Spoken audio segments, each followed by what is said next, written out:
여러분 일명 조두순 사건 기억하시죠? 2008년이었습니다. 당시 57세 남성이 고작 8살이던 여아를 처참하게 성폭행한 사건입니다. 근데 그 당시 더욱 사회적 공분을 샀던 건 재판부가 조두순이 술에 취해서 심신미약에 빠졌었다는 이유로 검찰이 구형한 무기징역보다 훨씬 낮은 징역 12년을 구형했다는 사실 때문이었습니다. 이후에 조두순은 복역을 했고요. 2020년 12월이면 출소를 한답니다. 예, 벌써 세월이 이렇게 흘렀네요. 때문에 더 늦기 전에 이 사건을 재심해야 되는 거 아니냐 이런 여론이 일고 있습니다. 청와대 게시판에는 조두순의 재심을 요구하는 청원글이 올라왔고 제가 어젯밤까지 확인을 했는데 한 20만 명 넘게 지금 서명을 한 상태입니다. 하지만요. 현행법상 재심은 어렵습니다. 그렇다면 어떻게 해야 될까요? 조두순 사건의 피해자, 가명이죠. 나영이 아버지는 이 상황을 어떻게 보고 있을까요? 직접 취재를 한 박선영 PD부터 만나보겠습니다. 박선영 PD 어서 오세요. 네, 안녕하세요. 사실은 이제 박선영 PD가 나영이 아버님한테 직접 좀 출연해서 인터뷰해 주십시오라고 요청을 했었는데 사양하셨다고요. 네, 거의 1시간 넘게 통화를 했는데요. 예. 피해 당사자인 나영이가 지금 고3이라 굉장히 예민한 시기이죠. 벌써 고3입니까? 네, 그렇습니다. 네, 특히 아버지가 언론 인터뷰에 직접 나서는 거를 좀 꺼려한다고 해서 인터뷰 요청에는 응하지 않았습니다. 사실은 아버지가 인터뷰를 여러 번 하셨던 분인데 예, 나영이가 벌써 고3. 그러니까 징역 12년형 중에 벌써 9년이 흐른 겁니다. 지금 피해자와 가족들 심경은 어떻다고 하시던가요? 네, 조두순이 실제로 보복을 해올 거다. 이 두려움이 상당했습니다. 아버지께서 이렇게 말씀하셨는데요. 예. 우리는 조두순을 찾기 어렵지만 조두순은 우리를 금방 찾아낼 거다. 정말 공포스럽다. 이런 입장을 전해왔습니다. 그 사실은 2013년, 그러니까 조두순의 12년 형량 가운데 한 5년이 지났을 즈음에 뉴스쇼에서 나영이 아버님하고 인터뷰를 한 적이 있었습니다. 그때도 이 출소 문제에 대해서 상당히 겁이 난다. 네, 그렇죠? 맞습니다. 네, 당시 인터뷰를 직접 들어보시죠. 2013년 인터뷰입니다. 아이가 사고 나고 한 2년 뒤에 저한테 그런 얘기를 해요. 앞으로 10년 있으면은 나쁜 아저씨가 이 세상에 나올 텐데 그때 내가 유명해지면은 나를 찾아내기 쉬우니까 나 공부 안 하겠다 이렇게 충격을 받았어요. 그래서 이제 용감하게 살자. 공부 열심히 하면 더 똑똑한 사람이 되면은 무서울 게 뭐 있겠느냐. 그렇죠. 아이로서는 두렵지 않겠습니까? 물론이죠. 예, 2013년 나영이 아버지와의 인터뷰였습니다. 사실은 2009년에 말이죠. 이규남 법무부 장관이 영구 격리를 시키겠다. 이런 구두 약속을 한 적이 있습니다, 여러분. 근데 그건 그야말로 빌공짜 공약이 된 겁니까? 네, 피해자 아버님도 정부에서 약속한 게 전부 다 립서비스였다. 또 심지어는 법으로 어떻게 할 수 없는 거라면 우리 딸의 안전을 위해서라도 내가 먼저 조두순을 찾아가서 공격이라도 하고 싶은 심정이다. 그런 말씀까지. 네, 아주 솔직한 심경이네요. 맞습니다. 네, 오죽했으면 이런 답답함을 저에게 토로하셨습니다. 인터뷰에 육성으로 나서지는 못하지만 국민들에게 꼭 하고 싶은 말이 있다 하셨다면서요. 지금까지 이렇게 긴 시간 동안 응원해 주신 국민들에게 제일 먼저 감사하다는 말씀을 꼭 전하고 싶다. 예. 가장 중요한 거는 이제 나영이가 안심하고 살 수 있는 세상을 만들어 달라. 네, 이렇게 당부하셨습니다. 적극적으로 피해자를 보호하는 대책을 마련해 달라. 예. 나영이 아버지의 심경을 어제 취재한 뉴스쇼 박선영 PD였습니다. 수고했습니다. 감사합니다. 사실 법에는 일사부재리 원칙이라는 게 있죠. 동일한 행위에 근거해서 동일한 범죄에 대해서는 2번 유죄 판결을 하지 않는다는 겁니다. 따라서 당시 사회적으로는 참 납득하기 어려운 판결이었지만 이 재심을 한다는 건 법적으로는 불가능합니다. 그렇다면 다른 대안이라도 마련해야 하지 않겠느냐 이렇게 나선 분이 있습니다. 더불어민주당 표창원 의원 연결을 해보죠. 표 의원님 나와 계세요. 네, 안녕하세요. 술을 마셔서 제정신이 아니었다. 심신미약이 인정되면서 징역 12년. 어떻게 이런 끔찍한 사건에 징역 12년밖에 안 나왔던 거죠? 형법 제10조가 좀 지나치게 피고인에게 유리하게 적용된. 그런데 문제는 그걸 주치 만취 상태라서 사리분별을 하기 어려웠다라는 것을 예.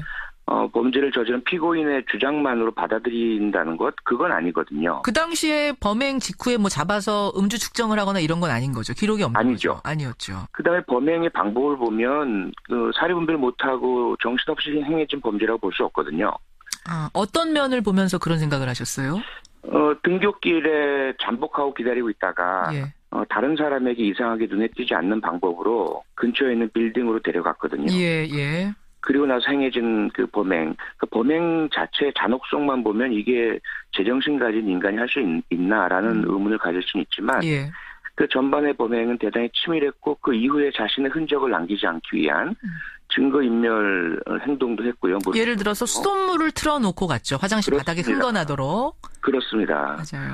예, 그리고는 자신은 도주해서 자신의 집에 가서 은닉하고 있었고요. 그렇죠. 그렇죠.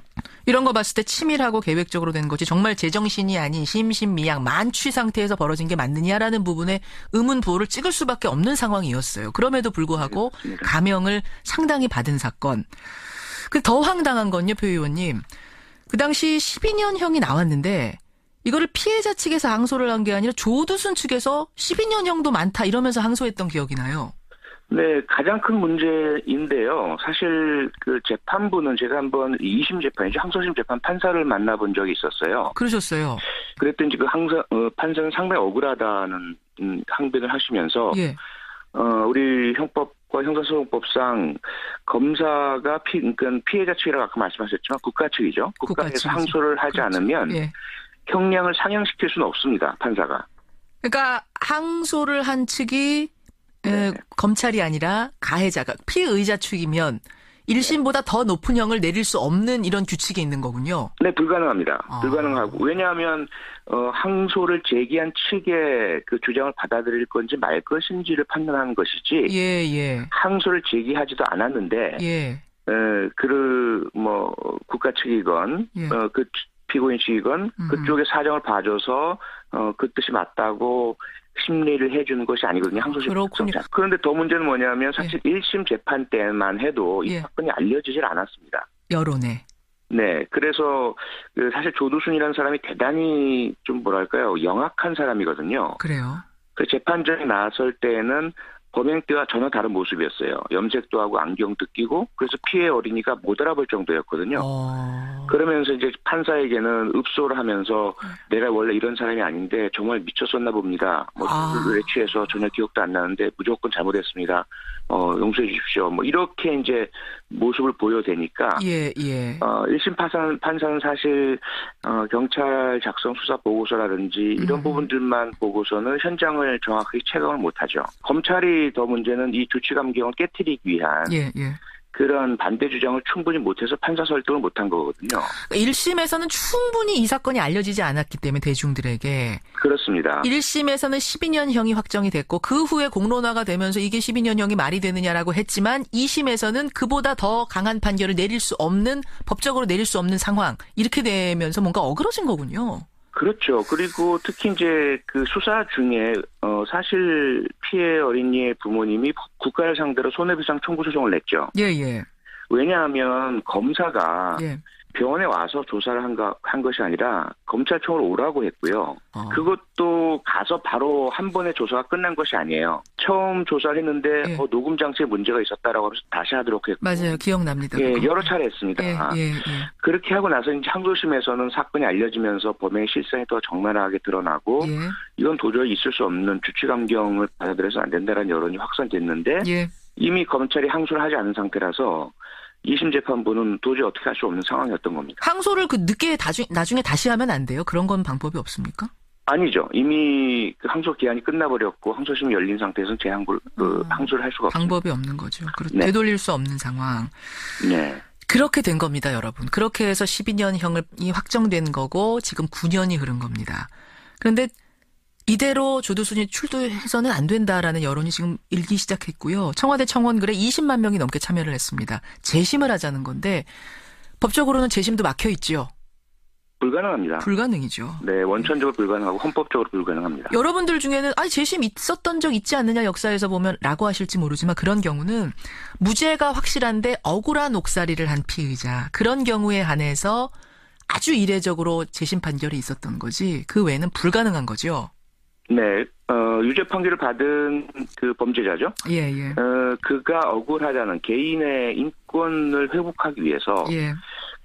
재판에 대해서 다시 한번 심리를 해달라. 특히 그 당시 재판에서 밝혀지지 않았던 새로운 증거가 나타났다든지. 예. 새로운 목격자가 나타났다는 전제 조건이 있어야만 재심이 가능하고요. 예. 무죄 판결을 받았는데 다시 유죄를 하겠다. 국가가 원하는 재심은 불가능합니다. 그건 불가능합니다. 피해자가 나 지금 유죄로 옥살이하고 있는데 사실 무죄다라는 게 확실한 증거를 가지고 오면 그때 재심이 가능한 거라 이 경우는 해당이 안 됩니다. 네, 그렇습니다. 그러면 표 의원님, 이 3년밖에 안 남았고 피해자가 이렇게 떨고 있고 어떤 대안이 가능할까요? 유일한 대안은 보완 처분입니다. 보완 처분이 뭐죠? 처벌은요. 형사처벌은 과거에 행해진 범죄에 대해서 벌을 내리는 것이죠. 예. 교도소 수감이라든지. 그런데 그렇죠. 보완 처분은 미래에 발생할 수 있는 위험을 막기 위해서 내려지는 행정적인 제재입니다.